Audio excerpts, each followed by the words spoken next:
As-salaam wa-alaikum, brothers and sisters. Welcome to Year 6 of the 17 Verses podcast. I'm your host, Maher Haq. In this podcast, we take a small selection from the Qur'an every day and recite it to you in plain English, so you can get a small slice of God's word while you go about your day. By averaging 17 verses per day, we're able to break the Qur'an down into manageable pieces and finish it in 1 year. If you enjoyed the podcast, please help spread the word.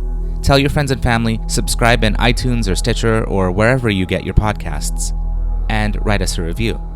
Show notes and a text episode can be found at 17verses.com. That's the numbers 17verses.com. This episode is being released on the day of Eid-ul-Fitr, at least in my neck of the woods.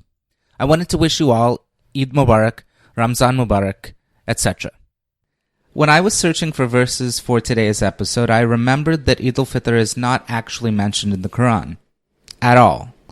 Yes, there are directives regarding prayer and charity and of course fasting and a whole multitude of rules, but no specific mention of the celebration we know today as Eid. Technically speaking, Eid-ul-Fitr is sunnah in much the same way that the specific motions of our prayers are also sunnah. That is to say, we take our cue from the Prophet Muhammad. So I did a very cursory internet search and found the following hadith, or sayings and actions of the Prophet Muhammad.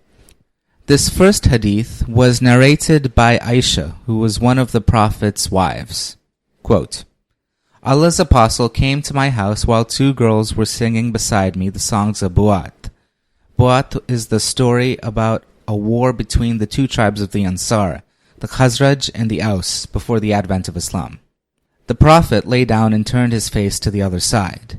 Then Abu Bakr came and said to me harshly, Musical instruments of Satan near the Prophet? Allah's apostle turned his face towards him and said, Leave them. When Abu Bakr became inattentive, I signaled to those girls to go out, and they left. It was the day of Eid, and the black people were playing with shields and spears. So either I requested the Prophet or he asked me whether I would like to see the display. I replied in the affirmative. Then the Prophet made me stand behind him, and my cheek was touching his cheek, and he was saying, Carry on, O Bani Arfida, till I got tired. The Prophet asked me, Are you satisfied? I replied in the affirmative, and he told me to leave. There's also a slightly different version of this story, also narrated by Aisha. Quote, Abu Bakr came to my house while two small Ansari girls were singing beside me the stories of the Ansar concerning the day of Bu'at, and they were not singers. Abu Bakr said protestingly, Musical instruments of Satan in the house of Allah's apostle? It happened on the day of Eid, and Allah's apostle said, O Abu Bakr, there is an Eid for every nation, and this is our Eid. Well, make of that what you will, folks. I hope you all have a wonderful Eid day. Today's selection is the last 3 surahs of the Qur'an. Surah 112, Al-Ikhlãs, or the purity of faith. Surah 113, Al-Falaq, or the Daybreak. And lastly, Surah 114, An-Nãs, or mankind. First up, Surah Ikhlãs, which is only 4 verses. Bismillahir-Rahmanir-Rahim. In the name of Allah, most gracious, most merciful. Say, He is Allah, the one and only.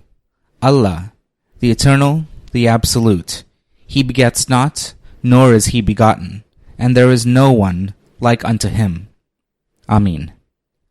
Next up, we have Surah 113, Al-Falaq, the Daybreak, which is only 5 verses. Bismillahir-Rahmanir-Rahim. In the name of Allah, most gracious, most merciful. Say, I seek refuge with the Lord of the Dawn, from the mischief of created things, from the mischief of darkness as it overspreads, from the mischief of those who practice secret arts, and from the mischief of the envious one, as he practices envy. Ameen.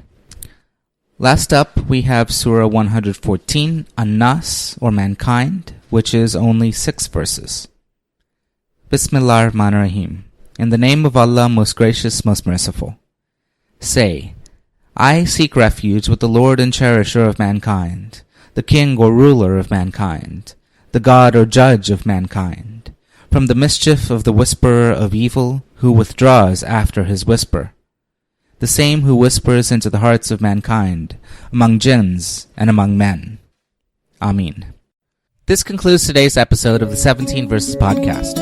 I hope that this selection helps increase your understanding of the Holy Quran just a little bit. If you like the podcast, you can subscribe in iTunes or Stitcher and write us a review. Or you can grab the RSS feed and put it into your own podcast app.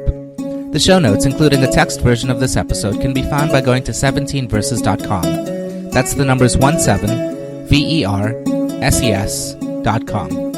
Thank you, and be well.